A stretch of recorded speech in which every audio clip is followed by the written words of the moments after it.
Hello students, welcome to PIMT YouTube channel. BBA second year का आपका subject है advertising management. उसमें हमने फर्स्ट यूनिट कर ली तो ये अपनी कंप्लीट और अब हम सेकेंड यूनिट अपनी कर रहे हैं। उसका एक टॉपिक है एडा मॉडल। ऑल्दो ये आपके सब्जेक्ट में आपके सिलेबस में ऐसे मेंशन नहीं है, लेकिन अगर हम कम्युनिकेशन मॉडल्स करें सेकेंड यूनिट, क्योंकि हमारी कम्युनिकेशन पे बेस्ड है, जब अगर हम कम्युनिकेशन मॉडल्स करें तो एडा मॉडल उसके अंदर बहुत ही इंपॉर्टेंट मॉडल है। ये भी एग्जाम्स में कई बार आ जाता है, वरना वैसे भी आपके लिए आजकल बहुत ही इंपॉर्टेंट टर्म है। एडा मॉडल अगर हम लें तो इसकी फुल फॉर्म AIDA, ये अलग अलग मतलब एब्रिविएशन है। फर्स्ट वो अल्फाबेट्स हैं जो हमारे इनकी फुल फॉर्म है, जैसे A for attention, I for interest, D for Dzire, A for action. इसलिए ये हमारी इन सबकी जो हमारे A का फर्स्ट अल्फाबेट, I का, D का मतलब अटेंशन का, इंटरेस्ट का, डिजायर का और एक्शन का, इन सबके फर्स्ट अल्फाबेट्स हम अगर हमने इकट्ठे किए तो हमारा बन गया एडा model. AIDA, attention, interest, desire and action. इसी तरीके से अगर हम इसे पढ़ना चाहें तो द एडा model which stands for attention, interest, desire and action model is an advertising effect model.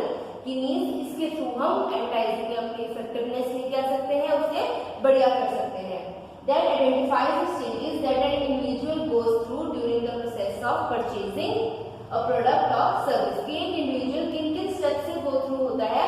अगर हम एडवर्टाइजिंग की बात करें या कोई अगर परचेजिंग की बात करें तो ये सारा हमारा एडा मॉडल के अंदर आता है।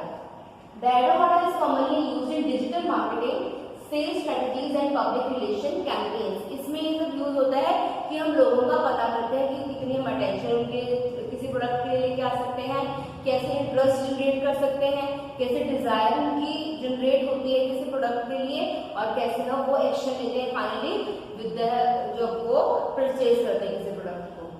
ये हम डायग्रामेटिकली इस तरीके से शो करते हैं कि AIDA means AIDA means A for attention, I for interest, D for हमारा desire and A for action. इसके बारे में थोड़ा सा पहले ब्रीफ में करते हैं, देन डिटेल में करेंगे। उसकी मॉडल का हायरार्की है, स्टेप्स जैसे 4 स्टेप्स हो गए हमारे एडा के AIDA के। फर्स्ट अटेंशन में the first step in marketing और advertising is to consider how to attract the attention of consumers. कि सबसे पहले हम अपना हमारा मेन मोटिव क्या होता है कि हम अपने कस्टमर्स की अट्रैक्शन कैसे अट्रैक्ट कर सकते हैं, कैसे कस्टमर्स को हम अट्रैक्ट कर सकते हैं, कैसे अटेंशन उनकी अपने प्रोडक्ट की ओर डाइवर्ट कर सकते हैं कि वो हमारे प्रोडक्ट के बारे में देखें, उसे आगे स्टेप में जाकर उसे परचेज करें। फिर हमारा इसके अंदर सेकेंड स्टेप है हमारा इंटरेस्ट का। Once the consumer is aware that the product or service exists, the business must work on increasing the potential customers interest level। कि पहले हमने अटेंशन लेके आए, उन्हें अवेयरनेस प्रोवाइड की, उनके बारे में प्रोडक्ट के बारे में बताया। इंटरेस्ट में हम क्या करेंगे, हमने उनका इंटरेस्ट जनरेट करना है, हमने उनकी अपने प्रोडक्ट के मेरिट्स बताने हैं, अपने प्रोडक्ट के बारे में ज्यादा से ज्यादा लोगों को जब अवेयर करेंगे तो उनका इंटरेस्ट जनरेट होगा कि हाँ मुझे एक बार ये प्रोडक्ट खरीद कर देखना चाहिए, ये सर्विस यूज करके देखनी चाहिए या आइडिया ये का अपनाना चाहिए, जिसके थ्रू हम अपने किसी भी अपने बेनिफिट हम गेन कर सकते हैं। क्योंकि हमने क्या किया है कि एडवर्टाइजिंग क्या होती है, आइडियाज प्रोडक्ट या सर्विसेज की हम एडवर्टाइज कर सकते हैं, तो उसके लिए इंटरेस्ट जनरेट करना जरूरी है, तभी वो जाकर आगे परचेज करेगा। अगर किसी प्रोडक्ट के लिए किसी का इंटरेस्ट नहीं है, किसी सर्विस के लिए इंटरेस्ट नहीं है, तो वो उस चीज को कभी भी यूज नहीं करेगा। इसलिए इंटरेस्ट जनरेट करना जो हमारा सेकंड स्टेप है बहुत ही इंपॉर्टेंट है। फिर हमारा नेक्स्ट है इसमें कि जैसे इसमें एग्जांपल दी हुई है कि जो डिज्नी बूस्ट है, Disney boost interest in upcoming tours by announcing stars who will be performing on the tour. कि मींस जो डिज्नी है जो डिफरेंट टूर्स अनाउंस करता है कि आज इस पर यहाँ का टूर है, इस पर हम फनलैंड लेके जा रहे हैं, इस पर कहीं लेके जा रहे हैं, तो उनका मेन उसमें इंटरेस्ट ग्रैब करने के लिए वो अनाउंस कर सकते हैं कि कौन कौन से जो सेलिब्रिटीज हैं या कौन कौन से जो हमारे नोन पर्सन हैं या फिल्म स्टार्स हैं, कोई भी सेलिब्रिटी हम इसमें इंक्लूड कर सकते हैं, वो इस टूर को ज्वाइन करेंगे। तो जब हम उन लोगों के बारे में बताते हैं कि ये भी हमारा टूर ज्वाइन कर रहे हैं, ये हमारे बैंड में आए हैं, फॉर एग्जाम्पल कोई कॉन्सेप्ट करना होता है, जब हम उसके मेन होस्ट के बारे में या जो मेन पर्सन आ रहा है जिसने कॉन्सेप्ट करना है उसके बारे में लोगों को बताते हैं, तो लोगों का इंटरेस्ट जनरेट होता है कि हाँ मीन्स अरिजीत सिंह का कॉन्सेप्ट है तो मुझे जाना चाहिए, श्रेया घोषाल का है तो मुझे जाना चाहिए। इसी तरीके से डिफरेंट सिंगर्स के कॉन्सेप्ट होते हैं, म्यूजिशियंस के नेम से उनके मतलब इंटरेस्ट हम जनरेट करते हैं आउट ऑफ 10 या हाफ आवर परफॉर्मेंस लेके जाए, लेकिन हमारा इंटरेस्ट जनरेट होता है कि हाँ हम एक बार उस कॉन्सर्ट में जाएं, उस शो में जाएं या कोई मूवी देखने जाएं कि इसके अंदर इस थीम के ऊपर ये चीज है। फिर हमारा है थर्ड हमारा स्टेप है इसमें डिजायर का।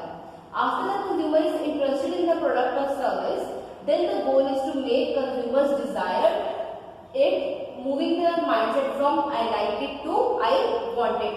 कि उस टाइम पे जब हमारा इंटरेस्ट जनरेट होता है तब हमें चाहिए होता है कि हाँ मुझे ये चीज पसंद है, उसे हमने डाइवर्ट, उसे चेंज डिजायर में कैसे चेंज कर सकते हैं, जब कस्टमर बोलेगा आई वांट इट, मुझे अब ये चाहिए। पहले था अगर हाँ मुझे पसंद है, लेकिन जब वो चाहिए आई वांट इट में कन्वर्ट हो जाती है तब वो डिजायर जनरेट होती है। मेन फोकस किसी भी जो हमारी कंपनी होती है या जो भी अपना प्रोडक्ट नया लॉन्च करती है उसका मेन मोटिव यही होता है कि लोगों में डिजायर हो जाए, अटेंशन हो गया, इंटरेस्ट हो गया कि हाँ उनको इंटरेस्टेड है, लेकिन डिजायर होना भी कंपल्सरी है। बिना डिजायर के वो कभी भी नहीं करेंगे कि मतलब इंटरेस्ट तो है कि हाँ इंटरेस्टेड, लेकिन जब तक डिजायर जनरेट नहीं होगी तब तक वो हमारे प्रोडक्ट को कंज्यूम नहीं करेंगे। यहाँ पे एग्जांपल क्या दी हुई है, if the Disney stars for the upcoming tour communicate to the target audience about how great the show is going to be, the audience is more likely to want to go. कि हमने ये तो बता दिया कि हाँ ये इस कॉन्सर्ट में आ रहे हैं, ये इस शो में आ रहे हैं, तो लेकिन अगर हम उनके थ्रू ही जो स्टार्स आ रहे हैं उनके थ्रू ही कम्युनिकेट करवाएं लोगों में कि हाँ ये बहुत इंटरेस्टिंग होगा, बहुत एडवेंचरस होगा किसी भी तरीके से, तो फिर लोगों में इंटरेस्ट, एक डिजायर बढ़ाती है कि हाँ मतलब ये इतने फायदे बता रही है, सेलिब्रिटी इस चीज के इतने फायदे बता रही है, तो मुझे भी यूज करना चाहिए, मुझे भी उस जगह पर एक बार जाना चाहिए। जैसे डिज्नी यूज करती है ये strategies AIDA model, proper ये एडवर्टाइजिंग स्ट्रेटजीज, ये कम्युनिकेशन मॉडल ये यूज करती है।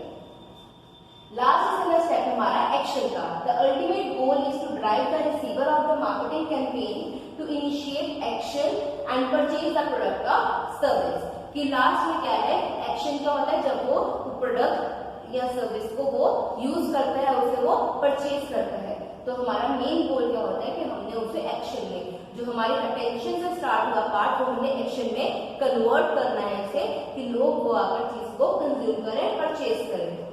इसमें देखो the AIDA model says that awareness leads to interest. Awareness means starting जो हमारा पॉइंट है अटेंशन, अटेंशन को अवेयरनेस भी बोल सकते हैं कि हम अटेंशन किसके थ्रू, अवेयरनेस के थ्रू क्रिएट करते हैं। Awareness leads to interest which leads to desire and finally action। कि हमारे 4 स्टेप्स भी आ गए, और अवेयरनेस से हमारा इंटरेस्ट बना, इंटरेस्ट से हमारा डिजायर, डिजायर से एक्शन रिजल्ट में आए। तो अब अगर हम इसे प्रॉपरली करें तो इस तरीके से होगा। तो फर्स्ट स्टेप जो हमारा अटेंशन का है, इसे हम प्रॉपर डिटेल में भी करें। अगर ये ब्रीफ में आएगा तो आप उतना ही सफिशिएंट है, लेकिन अगर डिटेल में आया तो आपको प्रॉपर एक्सप्लेनेशन की जरूरत पड़ेगी। तो इसे हम अब प्रॉपरली एक्सप्लेन कर रही हूँ मैं, तो इसे आप ध्यान से सुनिए। वैसे तो इजी टॉपिक है, लेकिन फिर भी इसे अगर आप ध्यान से सुनेंगे तो आप इजीली इसके साथ अपने आप को कनेक्ट कर पाएंगे। अटेंशन जो हमारा फर्स्ट स्टेप है, इसमें क्या है, the attention part is overlooked by many marketers. It is assumed that the product or service already got the attention of the consumer, which may or may not be really। कि अगर हम पहले assume करके लगे रहे कि लोगों को तो इस चीज के बारे में पता है, तो मुझे इस चीज के बारे में बताने की जरूरत नहीं है, तो वहीं पर हमारी जो मार्केटिंग स्ट्रेटजी है वहां पे फेल हो जाएगी। क्यों? क्योंकि हमें बार बार अवेयरनेस लेके आने की जरूरत है कि हमारा प्रोडक्ट भी एग्जिस्टिंग है, हमारी सर्विस भी हम ये प्रोवाइड कर रहे हैं। जैसे मैंने आपको अपने पिछले लेक्चर में एग्जांपल दिया था घड़ी का, घड़ी डिटर्जेंट पाउडर का, कि पहले टाइम से आ रही थी, लेकिन बीच में ही इसकी कोई एडवर्टाइजमेंट नहीं आई, लोगों के साथ कोई कम्युनिकेशन इतनी नहीं थी कि हाँ ये प्रोडक्ट भी अभी एग्जिस्टिंग है। लेकिन नाउअडेज फिर से उसकी एडवर्टाइजमेंट आने लग रही है, जिससे लोगों का अटेंशन फिर से वो ग्रैब कर रही है कि हाँ ये प्रोडक्ट इतने सालों पुराना है, फिर भी अभी भी मार्केट में एग्जिस्टिंग है, जो हमारी न्यू कंपनीज है उनके साथ कम्पीट कर रहा है। इससे लोगों में हम अटेंशन क्रिएट कर रहे हैं। उन्हें लोगों को पता तो है, लेकिन कई लोगों को नहीं पता, जो हमारे मॉडर्न कंज्यूमर्स हैं उन्हें नहीं पता होगा कि पहले ये प्रोडक्ट भी यूज होता था।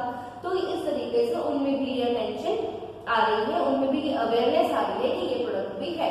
इसी तरीके से हम बहुत सारे अपने सर्विसेज का एग्जाम्पल ले सकते हैं जो काफी टाइम से चली आ रही है, लेकिन लोगों को उस चीज के बारे में नहीं पता।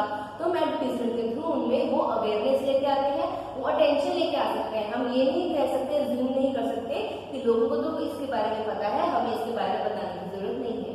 लेकिन अगर हमने मार्केटिंग करनी है तो हमारा फर्स्ट पॉइंट यही है कि हमने अवेयरनेस पहुंचानी है, हमने अपने प्रोडक्ट के बारे में बार बार बताना है। आप एक एडवर्टीजमेंट देखेंगे तो आपको पता चल जाता है उसके बारे में, लेकिन वो एडवर्टीजमेंट एक बार आकर बंद नहीं हो जाती, वो बार बार आती है ताकि लोगों को अवेयरनेस उसके साथ बनी रहे, लोगों का अटेंशन वो ग्रैब करते रहे। If any event, do not just assume that everyone is already aware of your product. One of the best approaches to attracting consumer attention is what's called creative disruption.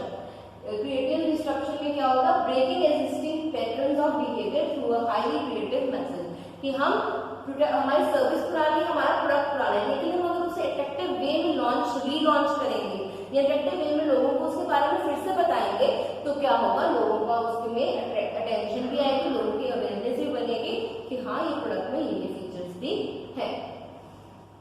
ये किस तरीके से हम कर सकते हैं? Placing advertisements in unexpected situations और locations, this is often referred to as guerrilla marketing.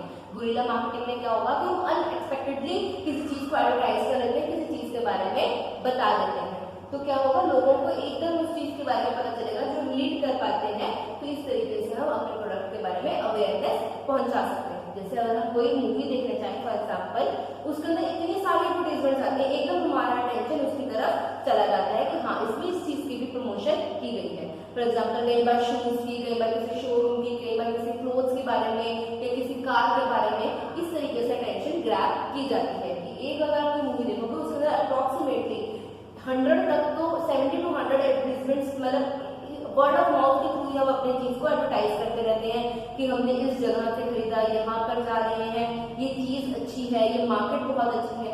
इस तरीके से हम अपने प्रोडक्ट को एडवर्टाइज करते हैं कि लोगों को अचानक ही लोगों को पता नहीं होता कि हाँ इस चीज के बारे में लोग दोबारा एडवर्टाइज कर सकते हैं। फिर है क्रिएटिंग शॉक इन एडवर्टाइजमेंट थ्रू प्रोवोकेटिव इमेजरी, कि हम एकदम अटेंशन करने के लिए एकदम शॉक लोगों को है ये भी चीज इसमें एडवर्टाइज हो रही है, इस चीज के बारे में बताया गया है। कि जैसे फॉर एग्जांपल कोई मूवी है, उसके अंदर अचानक से किसी सेलिब्रिटी की सरप्राइज एंट्री हो जाती है, विजिट हो जाती है, तो हम एकदम शॉक होते हैं, वो इस मूवी में तो ये भी पार्ट है, ये भी आई है इस मूवी में। तो इस तरीके से हम लोगों में अटेंशन लेके आते हैं, मतलब अवेयरनेस की हाँ ये अभी भी इस फील्ड में है। And intentionally targeted message, this is also referred to as personalization, कि हम प्रॉपर टारगेटेड मैसेज करते हैं कि हमने इस ऑडियंस को पहुंचाना है, तो हम उसी ऑडियंस को टारगेट में रखकर, उसी ऑडियंस को दिमाग में रखकर अपनी एडवर्टाइजमेंट बनाते हैं ताकि प्रॉपरली उन पर फोकस रख सके और उन्हें प्रॉपरली हम जो मैसेज पहुंचाना चाहते हैं पहुंचा सकें। फिर हमारा है essentially the goal is to make consumers aware that product और सर्विसेज एग्जिस्ट, कि वो अभी भी एग्जिस्ट कर रही हैं या वो एग्जिस्ट मतलब अभी हमने लॉन्च की है या एग्जिस्ट कर रही है। नेक्स्ट हमारा सेकंड स्टेप है इसमें इंटरेस्ट का। Creating interest is generally the hardest part. For example if the product और service is not inherently interesting, this can be very difficult to achieve. Make sure that advertising information is broken up and easy to read with interesting subheadings and illustrations, कि जो हमारी advertising हो जो लोगों का interest grab कर सके। ये नहीं कि बिल्कुल बोरिंग एडवर्टाइजमेंट हो जिसके बारे में ध्यान न जाए। कई बार आपने एडवर्टाइजमेंट सुनी होगी जिसमें सॉन्ग्स के थ्रू, म्यूजिकल इंस्ट्रूमेंट्स के थ्रू लोगों को उस चीज के बारे में बताया जाता है, तो लोगों का एक इंटरेस्ट बनता है। लोगों के जो होता है कि एकदम वो गाने में कोई ट्यूनिंग है वो बैठ जाती है। जैसे फॉर एग्जांपल कभी आपने सुना हो एक्शन शूज की बहुत पहले ब्रेक आती थी, एडवर्टाइजमेंट आती थी जिसमें this is the school time, इस तरीके से उन्होंने टैगलाइन की हुई थी कि अगर स्कूल जाएंगे तो हम एक्शन के शूज डालकर ही जाएंगे। इसी तरीके से अब नई कंपनीज की नए नए तरीके से आती हैं, जो नए ब्रांड्स हैं उनके अलग तरीके से आती है। उनका मेन मोटिव क्या होता है कि लोगों को अट्रैक्ट करना, लोगों में इंटरेस्ट करना, इंटरेस्ट जनरेट करना कि हाँ हमारा प्रोडक्ट इस सर्विस के लिए, इस चीज के लिए यूज होता है, आप भी इसे यूज करके एक बार देखो।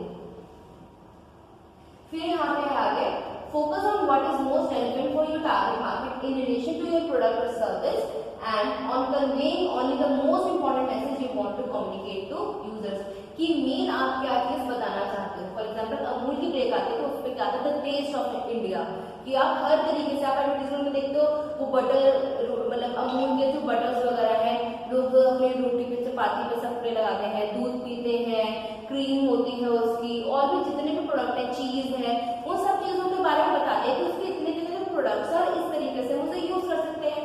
आपने 30 सेकंड के एडवर्टाइजमेंट में उसके सारे यूजेस, सारे प्रोडक्ट्स बता दिए, तो इससे ज्यादा बेनिफिशियल और क्या होगा कि आप इतने शॉर्ट टाइम में भी लोगों को अवेयरनेस और लोगों का इंटरेस्ट जनरेट कर रहे हो।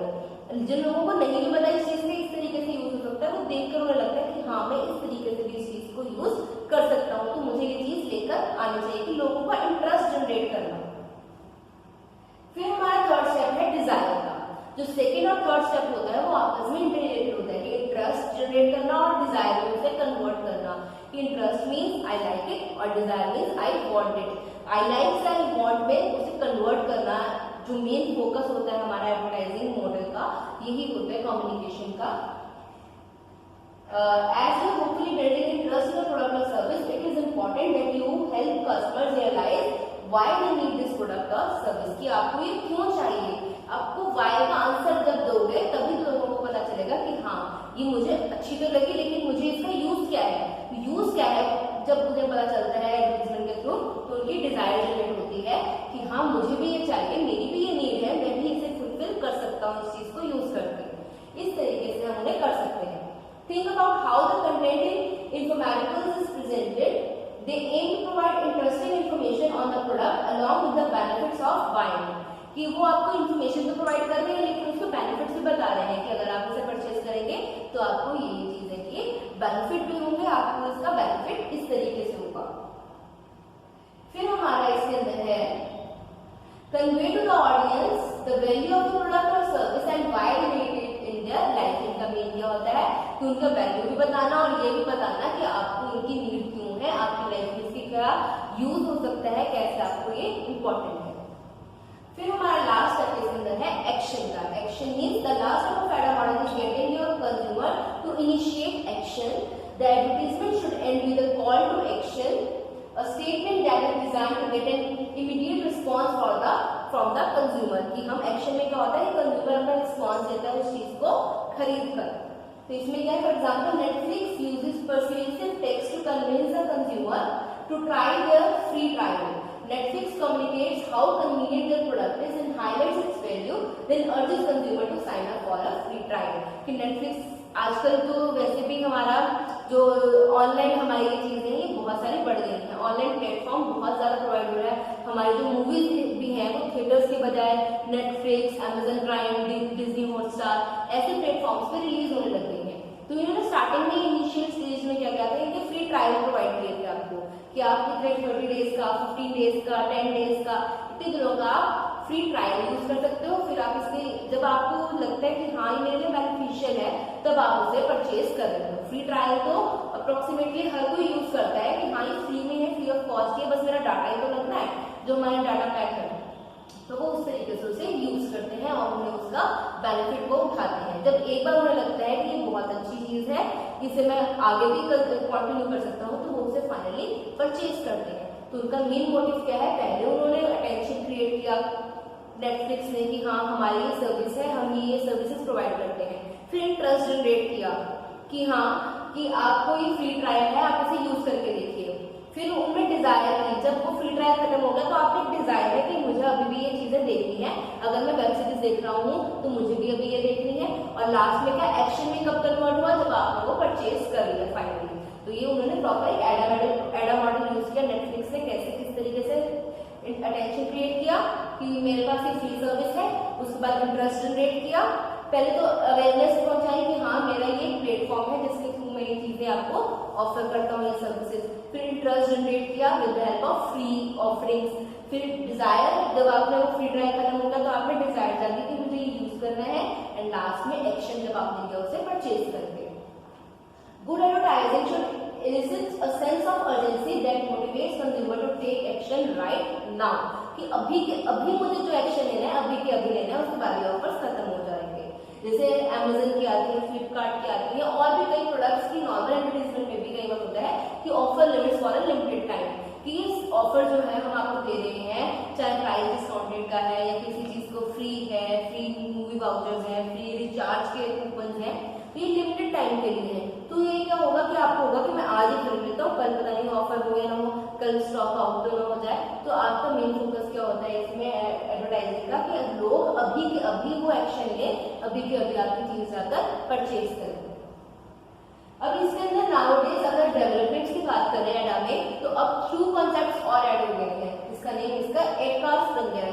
A मीन्स अटेंशन या awareness, I for interest, D for Dzire. उसके बाद हमारा C आ रहा है कॉन्फिडेंस का, कि आप में कॉन्फिडेंस जनरेट करना कि हाँ ये चीज आपके लिए बेनिफिट होगी, मेरे लिए बेनिफिट होगी, ये कॉन्फिडेंस जनरेट करना। डिजायर तो हो गया कि हाँ मुझे ये चाहिए, लेकिन फिर भी डाउट होगा कि क्या मेरे लिए बेनिफिशियल होगी या नहीं, तो सी मीन्स वो कॉन्फिडेंस जनरेट करना कि आपके लिए ये बेस्ट है, इससे बेस्ट सर्विस या बेस्ट अपॉर्चुनिटी आपको कभी नहीं मिलेगी। और ए के बाद हमारा एक्शन है, और एस से हमारा क्या है लास्ट इसमें जो ऐड हुआ है, एस मीन्स सेटिस्फेक्शन, कि आपको अगर आपने एक्शन में परचेज किया है तो आपको वो सेटिस्फेक्शन भी मिल रही है कि हाँ मैंने ये चीज यूज की तो मुझे कोई नुकसान नहीं हुआ, मुझे बेनिफिट ही हुआ है। क्योंकि आजकल की मार्केटिंग स्ट्रेटेजी है वो सिर्फ सेल तक लिमिटेड नहीं है, वो पोस्ट सेल सर्विसेज को भी उसमें इंक्लूड कर रही है। तो इसलिए हमारा जो एडा मॉडल पुराने से लेकर अब नए में हमने आफ्टर सेल्स में सेटिस्फेक्शन ऐड कर लिया है साथ में, और सी में हमने कॉन्फिडेंस, कि हमें कॉन्फिडेंस होना चाहिए कि जो हम यूज कर रहे हैं, जो सर्विस यूज कर रहे हैं वो हमारे लिए बेस्ट है, या जो हम ऑफर कर रहे हैं अगर कंपनी के पर्सपेक्टिव पे देखें तो कंपनी जो चीज की हमें ऑफर कर रही है वो बेस्ट है। तो अब हमारे 6 कॉन्सेप्ट इसके अंदर हो गए हैं, 4 तो पहले ही थे 4 स्टेप्स, अब सी और एस यानी कॉन्फिडेंस और सेटिस्फेक्शन के जोड़ने के बाद ये 6 हो गए हमारे। तो ये हमारा था एडा मॉडल, ये बहुत ही इंपॉर्टेंट पॉइंट ऑफ व्यू से है, वैसे भी आपके नॉलेज के लिए भी अच्छा है, और अगर एग्जाम में आ जाए डिटेल में आए तो आपको ये सब कुछ लिखना है, शॉर्ट में आए तो आप उसे थोड़ा सा ब्रीफ में भी लिख सकते हैं। तो दैट्स इट फॉर टुडे। अब हमारा सेकंड ईयर का लास्ट टॉपिक एक रह गया है ब्रांडिंग का, वो हम अपने नेक्स्ट लेक्चर में करेंगे। तो आपके नोट्स इसके साथ अटैच कर दिए गए हैं, आप इसमें साथ में आराम से पढ़ सकते हैं। अपनी अटेंडेंस भी कमेंट बॉक्स में जरूर लिखें, अगर कोई प्रॉब्लम है तो उसके बारे में जरूर लिखें। Thank you.